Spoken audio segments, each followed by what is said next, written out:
Welcome to LongShotsTV, guys, sponsored by TrendBetting.com. We got a special show for you tonight, and we got a group of guys coming in tonight. We're going to talk about Super Bowl 51. It's going to be a great show. It's going to be a little bit of a round table and some discussion on what we might think happens. If you want to, you can jump in the chat over on LongShots TV on Twitch and jump in the chat there, or streaming live on YouTube as well as a few other spots. But jump in the chat, ask your questions. It's going to be fun. And let me introduce our panel tonight. Tonight we have Donnie Rightside, my sidekick. He's in with us tonight, our football expert. Then we have Lucky Lance Williams, the master gambler himself. And all the way from Mexico is Juan Garcia. Welcome in, guys. How you doing? Doing good. All right. Hey.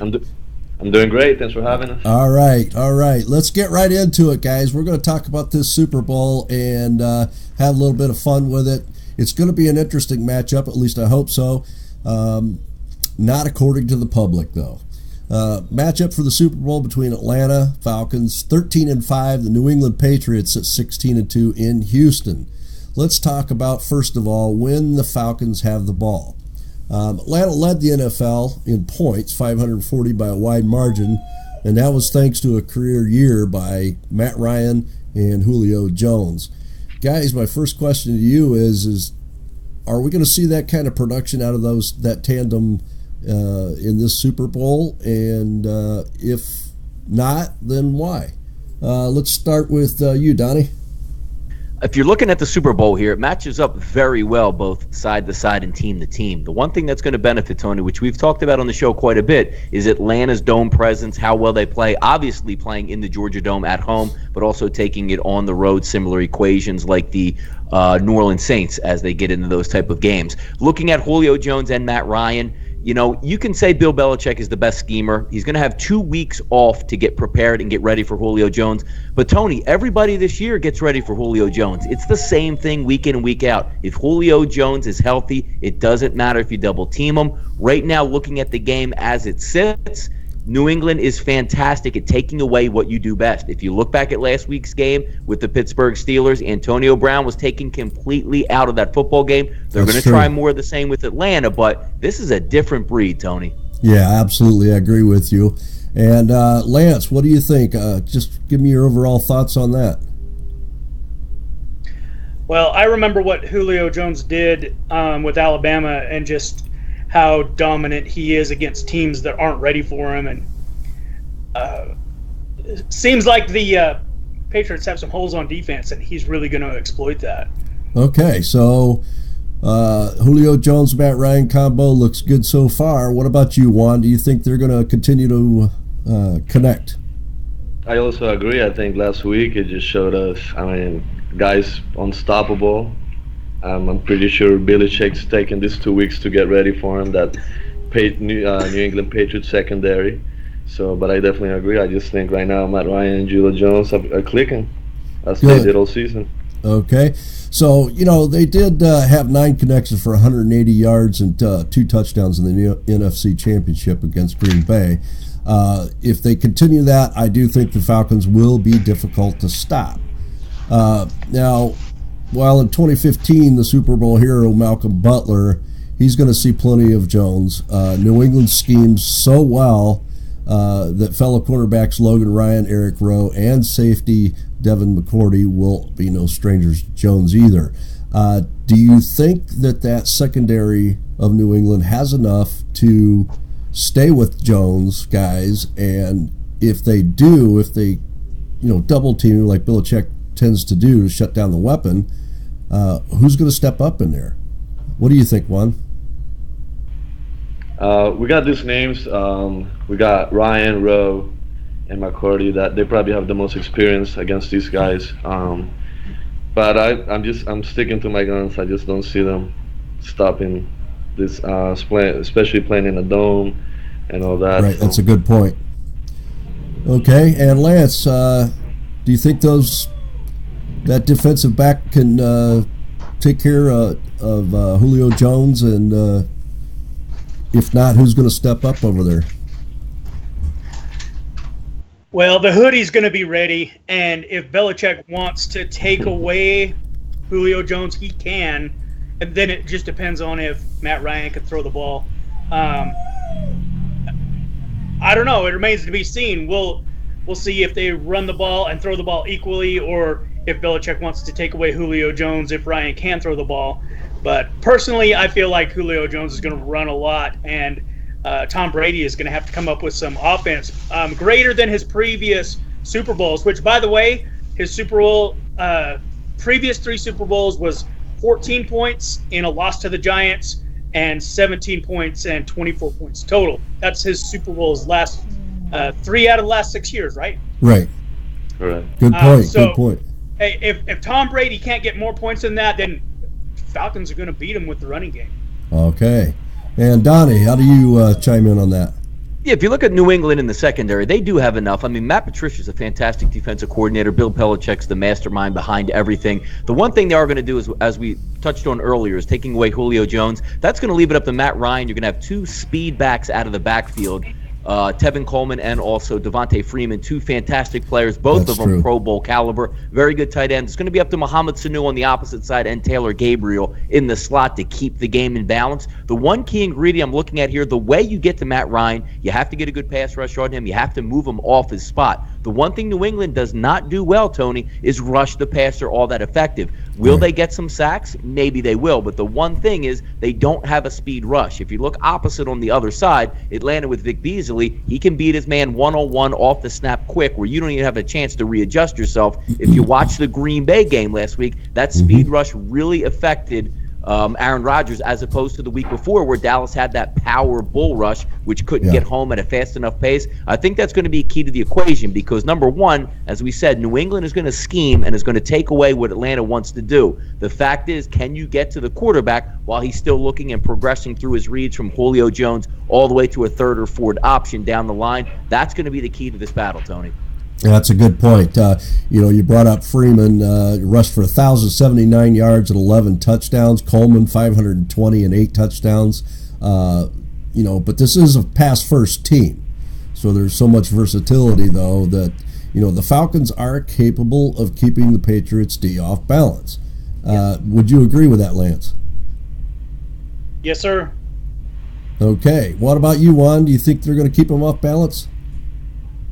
Well, I'm gonna side a little bit with Donnie here. I mean, let's look into this like Matt Patricia, and I mean they gotta make the adjustments. I mean, this is the last week, as Lance mentioned, the last 3 out of the 6. I mean, New England hasn't been able to develop points, and and if you gotta leave it to the defense, what are the defense and the Patriots? That's a very number good one score. point. You're right, Juan. Number 1 scoring defense in the NFL. Good point there. Yeah, okay. So New England coordinator Matt Patricia has players for those roles on the line and behind it. Trey Flowers, top pass rusher, defensive end Chris Long, Jabel Sheard, and Rob Ninkovich. They do pretty much everything. Dante Hightower, he's the leader of that front 7, and I think he's going to definitely cause some problems in there. But you guys are telling me that they should be able to pick that up. Yeah, they're not fast. New England, the one thing they don't do real well is have speed, and that's the one thing where Atlanta's going to attack you. Let's just say nobody's open on the outside, tight end up the middle, Julio Jones, Taylor Gabriel, any one of those guys. One of Devontae Freeman or Tevin Coleman flaring out of the backfield. There's nobody on that New England defense. You're not going to send Ninkovich out there and put him out in the flat with Devontae Freeman. That's a 15 to 20-yard gain right off the bat. That's the one advantage Atlanta's going to have coming into this. If you look at previous Super Bowls, the last couple Super Bowls, Carolina's defense, Seattle's defense, Denver's defense, you've had power defenses being able to stop high-powered offenses. This is one of those games we have 2 legitimate all-pro quarterbacks facing off, and they're not going to be under too much duress. It's going to be an interesting game to see how it plays out. I think so. If you speaking of that, you go back to 1999 Super Bowl, Denver Broncos, Atlanta Falcons. That's exactly what happened. That Denver defense took over, and that was it. So the matchups, though, vastly improved. Atlanta blocking unit led by Alex Mack, tackles Jake Matthews, and Houston native Ryan Schrader will be critical. Look for the Patriots defensive tackles Malcolm Brown and Alan Branch to try to overpower the guards, especially, Andy Levitre on the left side. So that's a little look at the Atlanta offense. Let's talk about now the Patriots. When they have the ball, one thing we know for sure, Super Bowl environment won't be too much for Tom Brady. He's a 3-time MVP in this game. So, guys, do you expect anything different out of Tom Brady at this point in his career in the big game? Let's start with you, Lance. What do you think? No, he's poised to be the greatest of all time. He wins this game, and in my mind, he is the greatest of all time. So he's going to be ready for it. I feel like Tom thinks that he should have a couple of more Super Bowls than he has already. And he's been there many, many times. He's been in the playoffs his entire career. No doubt Tom Brady's going to show up and get it done. Okay. Juan, you feel the same way? I feel the same way. Just the connection that he has. I mean, he just gets the ball to everybody. I mean, that's a very good point. Team effort. I mean, teamwork. Okay, and Donnie, you want to chime in? Yeah, I mean, Brady's been there, done that. I mean, he's a Super Bowl veteran. Same thing with the coaching staff. I mean, this organization is used to playing in this big game. There's going to be no jitters. You know, it doesn't matter what you take away from him. You take away Gronkowski, he's going to have Martellus Bennett. Martellus Bennett's on one leg. He has Chris Hogan. Chris Hogan's not feeling up to par. He's got Julian Edelman, and right down the line, Amendola, and a very good offensive line. If LeGarrette Blount can get some room, which you haven't seen in the past couple weeks there, where he can get his, yards after contact, pound that football, and open up a play-action passing game for New England, Atlanta's a very good defense. But nobody is really a good enough defense to stop Tom Brady. If you're going to look at a Super Bowl and say, I'm going to hold Tom Brady, which, I mean, it does happen in the past, but it's really unrealistic for this team to look and say, we're going to hold Brady to 21 or less and win this football game. This football game has to be won in the high 20s to low 30s in order for Atlanta to have a chance to pull out this football game. All right, interesting. Okay, yeah, even though his favorite target, Rob Gronkowski, is sidelined, Brady has developed a very strong relationship with the backup, Martellus Bennett. So he has a whole host of receivers that he trusts, and they're getting the job done. And like you said, Juan, spreading that ball out, that's a key to it. So, Atlanta has really no chance, in my opinion, if they don't get pressure on Brady. Would you agree with that, Juan? I do. I mean, obviously, it's time to look at those the guys that take care of Brady. I mean, all year long, that guy sits in the pocket. If you give him more than 3 seconds, the ball's getting delivered. And then maybe, Donnie, if you got these names about, I mean, these guys that protect Brady all year long. That's true. Go ahead, Donnie, if you can jump in there. Yeah, he's getting the football out quick. I mean, this is Brady. It doesn't matter. I mean, you've seen him make adjustments 2 years ago in the Super Bowl versus Seattle. They barely could move the football through the first 2.5 quarters. A couple key injuries set in on that Seattle defense, and he starts to pick teams apart as it goes on under pressure. He makes that throw that only a few quarterbacks can make, and just moving the chains on third down is demoralizing, especially in a big game. And getting back, as I digress, they've been there, done that. There's going to be no nerves if they start out slow, have a bad half. They can amp it up at any time. Yeah. Okay, guys, do you think that the Falcons' defensive line, can they get some hits on Brady? What do you think there, Lance? Well, like Donnie said, they don't have a chance if they don't get some pressure on Tom Brady, and I really don't think that they can. I think the Patriots' offensive line is just too experienced and too good, and Brady's just going to make adjustments and throw it away when he has to. And, he can scramble. He's not slow. He's just the smart, the guy that can make the best decision when needed and not make the mistake that'll cause the turnover or cost a huge chunk of field position. So, to answer your question, no, I don't think Atlanta can get the kind of pressure on Brady that they need. That brings up an interesting question, Lance. Is this all Tom Brady? Is this him just running that offense, or is this Bill Belichick? Well, it's a two-headed monster. I mean, Tom Brady and Bill Belichick separate probably don't have as 7 conference championships. Or even a single Super Bowl. they are perfectly paired to do what they've done in their career, and I don't see how Falcons are going to stop Belichick and Brady if they play their game. Well, the onus is on NFL sacks leader, defensive end Vic Beasley Jr., obviously, Tyson Jackson, Brooks Reed, and the veteran Dwight Freeney. But Freeney's getting up there, but they have to do the job. They got to get in Brady's face. So, doing so is a challenge, considering the Patriots' underrated offensive line, led by David Andrews, Marcus Cannon, Nate Soldier, rarely does Brady get bothered with them. So they've been doing the job in there. But, Donnie, do you see any weakness in there? The one thing that you want to look at is Dan Quinn is obviously the head coach of the Atlanta Falcons. He was the constructor of the defense 2 years ago against Brady that held them down until the injuries. The one thing that Dan Quinn does do is he does bring some intricate blitz combinations. The one thing you have to do is have two pass rushers that are fast. Adrian Claiborne's going to be on one side. Also on the other side is going to be Vic Beasley. Those guys can beat their guys with speed right off the bat. If you saw last week, the number one pass blocking offensive line in football was the Green Bay Packers, and Atlanta gave them all they could handle and pummeled Aaron Rodgers through most of that ball game. And as you saw, even when it got out of hand at the end, they said, you know what, 3.5 minutes to go, just stay on the bench. We're not going to get you hurt anymore. The key is going to be if they can win on third down. If it's 3rd down and 7, 3rd down and 8, you have to win that down with your pass rushers. If it's 3rd and 3, 3rd and 4, Brady's going to get the ball out fast enough where you don't really have a chance. The game is on turf, so this is going to be a speed game, which really matches up well with Claiborne and Beasley on the outside. It's all a matter of positioning. If you can keep Brady beyond the sticks, meaning 3rd and 5 or longer, you're going to have a shot. But if they're in that 3rd and 2, 3rd and 3 repeatedly, it can be a long day. I think Atlanta does have a puncher's chance from the defensive end on getting home. It's just going to be a matter of who's going to make those plays when it counts. Yeah, that's true. All right, guys, let's jump down to special teams. Obviously, special teams is one of the key factors in a game with field position and some of the crazy things that can happen. Nowadays, field kickoffs have just been pretty much taken out of the equation, but punts, that's key. Eric Weems gives the Falcons dependable returning on kickoffs and punts.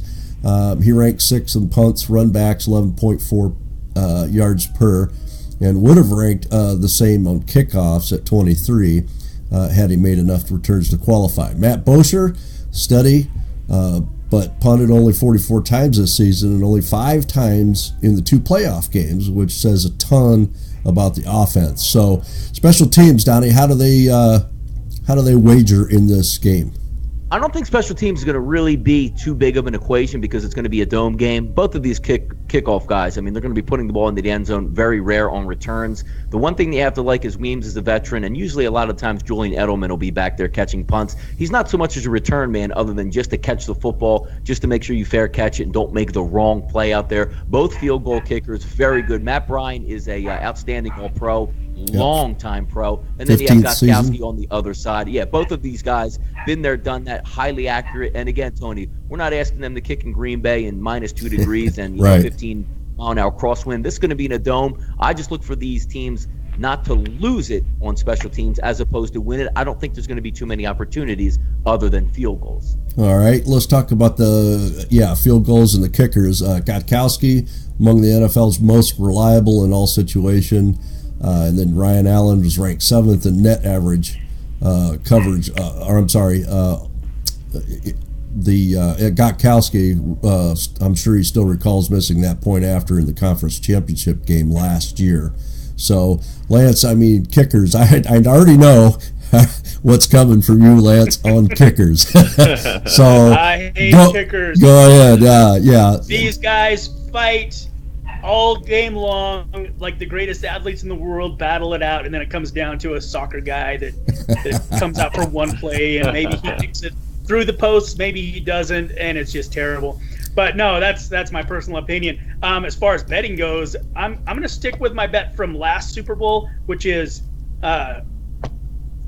field goals over the total of 2.5 field goals. Awesome. We see over and over in huge games, in conference championship and Super Bowl games, where coaches go conservative on the field goal issue because They don't want to punt, and they don't want to go for it on fourth down and be, the idiot who didn't take the points.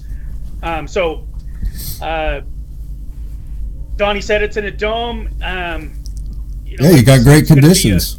It's going to be perfectly set up for these guys. They've been there. They're going to be there for an entire week in advance, not the 2.5 days that they normally have. So those kickers are out there all day, every day in their practice sessions in that stadium. It's going to be a home condition for them. So I guess to finish my point is I think we'll get more field goal attempts than touchdowns, and we'll go over the total on field goal. Yeah, that would definitely make sense. Absolutely. Yeah, that's a great prop bet, Lance, just for the simple fact that the over-under is going to be close to 60 in this one. There's going to be no shortage of getting down in the red zone and crossing midfield. Right. Not as many punts as a normal game would be if you had a dominant defense. That's a pretty good prop. You can easily see 3 field goals in this one. Okay, so we have a consensus on that for everybody that's listening is the field goals over 2.5. Do you agree with that one? I agree with those veteran kickers, both Brian and straight up, cannot pronounce his last name, but he's Gaskowski. There you go. Okay. Yeah. Also giving the leadway to the coach, like, all right, coach, we're maybe 38 out. It will be a 45, a 50. I'm willing to try it. I'm in the dome, no win. I got the leg. That's a good point. Probably a lot better than getting the punters out there. Yeah, we may see some longer field goals in this game, that's for sure. Okay, Donnie alluded to it earlier as far as Dan Quinn and talking about coaching. Dan Quinn's a disciple of Pete Carroll and was Seattle's defensive coordinator when the Seahawks lost to the Patriots in the final 2 minutes 2 years ago. How does that motivation play in? What do you think, Juan? Revenge. I mean, you're at it again. This is what you work for. You're in the big stage. Lucky enough, you get to go against the guy that beat you, or that last minute play. And I think Quinn has shown all year. I mean, he definitely knows what he's doing. As Donnie's mentioned earlier, I'm sure during the first half that our Falcons defense is going to have something to say until Brady gets situated and gets going. All right. And I'm getting messages from people. I misspoke. It's 3.5 field goals on the okay. 2.5. Yeah, it's 3.5. It's funny. Everybody heard that and they were running to the book, man. So I got 3 messages right away that it is 3.5 field goals. So all right, no worries. We got it corrected. That's a good thing. Okay. Yeah, guys, jump on the message board there on Twitch or one of the others, and we'll try to get your messages. Okay, so obviously Quinn's not going to be overwhelmed by the moment, and in Kyle Shanahan, the likely next head coach of San Francisco, Quinn has a reliable, innovative offensive coordinator. The way he approaches the approach of Shanahan and Ryan melded this season, that's been pretty impressive. Atlanta's defense figures to be more aggressive than was Pittsburgh's last Sunday at Foxborough, obviously, and it's essential for more man coverage and definitely more scheming to get pressure on Brady. So I think we're all in agreement that if they're not going to get pressure on Brady, then it's going to be a very difficult matchup for them. Okay, let's flip it over to the other side. Bill Belichick, he's tied with Chuck Noll for the most Super Bowl titles with 4 in his 25 postseason wins, or an NFL mark.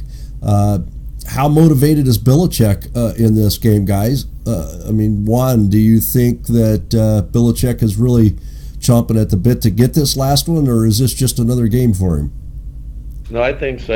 I mean, we can ignore age and injuries and all that, but I think that him and Brady are definitely focusing on that number 5, that ring. That's going to put you above everybody else. I actually this week saw a picture of Belichick back when he was coaching your Browns, and that took a minute, but they do amazing work, man. Definitely no jitters. He's been there, done that. I think that was probably one of those NFL memes. You cannot disagree with him. Yeah, that's true. Lance, you think Belichick's in it for blood on this one? I do. Belichick's got an exceptional staff, and they'll find ways to limit the production of the best threats of their opponents. In this case, it's Julio Jones, and if he wants to take him away, he can. And if they can stop the Atlanta running game and force Matt Ryan, who's a good quarterback, but if they can force Matt Ryan to throw into their defense, I think the Patriots have an edge there. I'm going to go with the Patriots on a defensive matchup where they stop the run. Okay. Donnie, how does this coaching side by side, I mean, you're the guy to ask on this, Belichick, Quinn, all these guys, obviously a lot of experience there, and also coaching two elite quarterbacks. How do you see this playing out? I mean, is there going to be a trickery head-to-head matchup? Obviously it's a chess match, but what do you see out of this? I love it. I mean, if you see me on Twitter, I tweet a lot in game, and almost half of my tweets are about coaches freezing up and just absolutely abandoning what they know best and just going off the record. Whether it be going for 2, it's 4th and 1, they don't want to go for it. You have a 6'6", Ben Roethlisberger, 285 pounds. You don't want a quarterback sneak on the foot-yard line and, heading in for a touchdown or whatever circumstances. We're going to punt the football from the 35 when it's 4th and 3.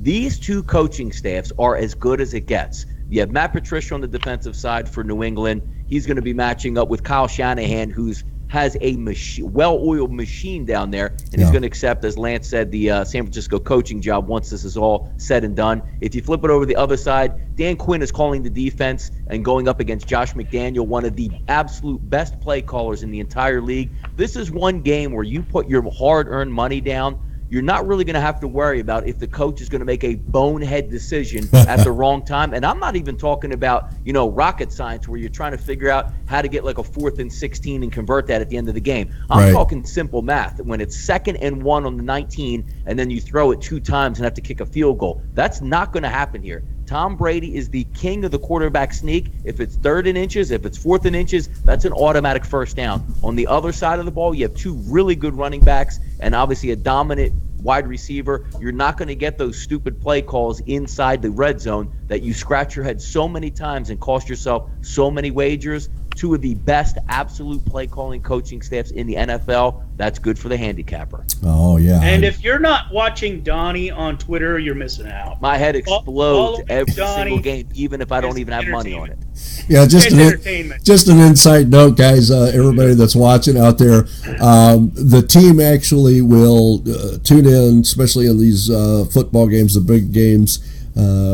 We will tune in and just watch Donnie's Twitter feed. It's hilarious. It upsets me, Tony. It upsets me. I understand, brother. I understand, and I understand that you're very astute when it comes to noticing these things and right to point it out.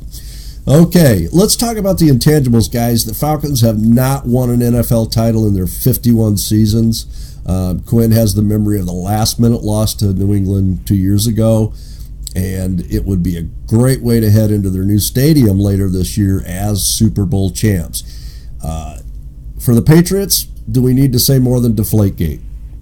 The entire New England organization, not to mention everyone living in New England, believes Commissioner Roger Goodell and the league had a vendetta against Tom Brady and the team. Oh, he absolutely did, Tony. And here's my intangible. I don't know what you think on the scheduling of and the number of games of that suspension, but here it is. Tom Brady sat out the first 4 games. He came back and he played 4 games. That's and then right. They had a bye. And so Tom Brady played 4 games. He had a bye, and then he played 8 games and had a wild card bye, and he played 2 games. The Texans, which was also a bye, and the Steelers, which wasn't really a very tough game for Tom Brady. Steelers did not damage Tom Brady at all in that game. So I personally believe that the Tom Brady in this game is the most prepared and the most fresh Super Bowl quarterback that we've seen in a long time because the commissioner sat him down for 4 games and the layout of the schedule being 4-8, 4 games, 1 off, 8 on, 1 off, and then 2 relatively easy games for Tom Brady. And I think he's going to perform masterfully in this game. And if they lose, it's because they can't stop Julio Jones, but it's not going to be because Tom Brady doesn't show up big time. Oh, good point. Juan, any intangibles for you that come out? I want to talk about my native, my Houston native there from Matthews. And I just think, I mean, the biggest game, biggest stage at home. I mean, this is it, right? Yeah, I mean, you got to get pumped. I'm thinking, you know, obviously not as or defender from the Baltimore Ravens, but I mean, you got to come out of that, you know, out of the chute. I mean, this is it. I got to show up. I mean, that would be my intangible. I think getting those guys pumped, maybe nothing to lose. The end. Not exactly. You know, I'm thinking Quinn might be able to keep it closer, and just getting that last energy, you know, that last little bit of Gatorade. I mean, I don't know. I don't like to lose at home. That's all I gotta say. Okay, right. Yeah. Here's some important notes, guys. Road games: New England is 8-0, and for Atlanta, their road games are 6-2. So this is really a road game, or do you throw that out the window at this point? I would throw that out the window in this scenario. The biggest equation that you're going to want to look at again is, are you used to this stage? Because having the 2 weeks off, the media is just ramped up. You know, in Philadelphia or Northeast City like New England, I mean, okay, you have 20 beat writers there. Times that by 5. You're going to have 100 beat writers in front of Matt Ryan, and you're going to have 100 beat writers in front of Tom Brady. True. They know the schedule. They've been there before. They know exactly what to expect, the bigness of the stage, and also that you want to throw into the equation is just coming out and seeing the spectacle that is the Super Bowl when it kicks off. But more importantly, this is no longer a 12-minute halftime. This is a 26-minute halftime where New England is used to decompressing in there. We've been that before. It's take a deep breath and sit around. When if you're not used to that, you know, you're chomping at the bit after 8 minutes. I went in, I had my Gatorade, I got, an IV, I'm ready to go. Hold on, guys. We still got another 15 minutes. Take a seat down. New England is used to this environment. That's going to play in heavily here. Can Atlanta overcome the fact of not being used to being there when the other team is just going to play this just like a normal football game? Yeah, that's true. I think it's added motivation. There's so many things that the Falcons coaching staff can use as extra motivation in this game. It's incredible. Okay, guys, here's a couple of props from the Westgate in Las Vegas. Heads, tails at -102. Will either team score 3 straight times? Okay, which includes extra point and 2-point conversions, includes safeties. Yes is at 175, no plus 155. There's a lot of props out here, guys. I mean, the list goes on and on and on. Yeah, it's crazy. Julio Jones, first reception, over 12.5, even under 12.5, -120. How can you say no that he's not going to get over 12.5? It's a real tough one, but Vegas doesn't put these props out there for no reason. So, guys, when you're betting these games, think very carefully. All right, guys, we're going to ask the question and give me a quick yes or no, and what is the major reason that you think this? Who wins this game and by how much? Juan? I'm going to go with the Atlanta Falcons, and we're going to take a relook of last week. All right. Lance? New England Patriots, just Tom Brady and Belichick with their experience and just all of their talent and their weapons. And they've been there before. They'll do it again. Okay. Donnie? Right now, I haven't made up my mind entirely, but I'm trying to build my best case effort for the Atlanta Falcons. And reason being, in the Super Bowl, the one ammunition you want to use each and every time is betting against the public. The favorite does not do well in the Super Bowl. So if you can build a case, try to do it for the underdog. But it's, 3, I think, is a perfect number. If that number skews to 2.5, that's a New England line. If that number skews to 3.5, that's an Atlanta line. If you look back after the number of Super Bowls that New England has been in, they don't play in blowouts. It's typically a 3-point game. I look for this one to be close as well. As I said, right now I'm building a case towards Atlanta, but that can change at any time depending on some numbers, conditions. What happens next week? They go out to practice, and it's on the hush of, hey, Julio's foot didn't repair itself, or, Mack, the center for Atlanta, he's having some real problems with his ankle. I always like to get that weekend at practice to take a look at it, but right now I'm trying to build that case towards the Atlanta Falcons. Yeah, and I agree. That's the way to go. Or the only way I think to look at this game is looking at the underdog here, and is there any reason to lay that money? But you're absolutely right. I agree with the line. It's right where it should be. And if it does skew one way or the other, that'll tell you, I think, which way to go on this. Super Bowls, well, if they guys, came out with a middle number like -5 or -5.5 for New England, everybody would be taking the Falcons money line, and Vegas would be exposed so much on that plus money. I actually think Donnie's right that it's a perfect number that makes everyone say, WTF, which way are we going to go, and make the public take the favorite, which and I think the public's right, like I already said, but that number's perfect, and it keeps Vegas from being exposed from a big underdog money line if and when the Falcons come out. I agree, Lance. When this line opened up, nobody said, "Oh my God, I can't believe it's that number." This line opened up at 3, and everybody's like, "You know what? That's about right." How many times do you see a Super Bowl open up like years past, like Denver -1? Oh my God, Denver's only -1. Let me bet it up to 3, and then the Seahawks just roll right over them. This line opened right at 3, and it stayed at 3, and it looks like it's probably going to stay at 3. I think so. Yeah. Okay, guys, I'll give you one last chance for a final comment on the game. Anything at all? Let's start with one. All right, I just think I'm going with the underdog. I think we can't let Brady get 5, so I'm going to stick with the South, the Dirty Birds, and go NFC, go Falcons. All right, and Lance? I'm going to stick with the Patriots, just, Tom Brady and Belichick, and they're going to play tight for a while. They're going to kick some field goals from a long way out. They're going to kick, more than 3.5 field goals. And there's another interesting prop bet too, just real quick. It's total yards. That is the yards on a touchdown is 52.5. Over under on yards on that. I'm just going to say under because the defenses are going to be playing real well. I feel like 52.5 yards on a Super Bowl Sunday is a long throw that just isn't going to happen, and that's my other prop bet for long shots tonight. Yeah, real quick. Thanks for having us on, Tony. Real quick, Lance. There's also a prop out there. Will there be a missed extra point kick? Yes is plus 330, and no is -400. Which way do you go on that? No safety in this game and no missed extra point. I think the kickers are really going to be focused. Okay. Sorry, I just had to throw that out there for you. Yes, sir. Okay, guys, it's been a lot of fun out here. Donnie, you got any parting comments?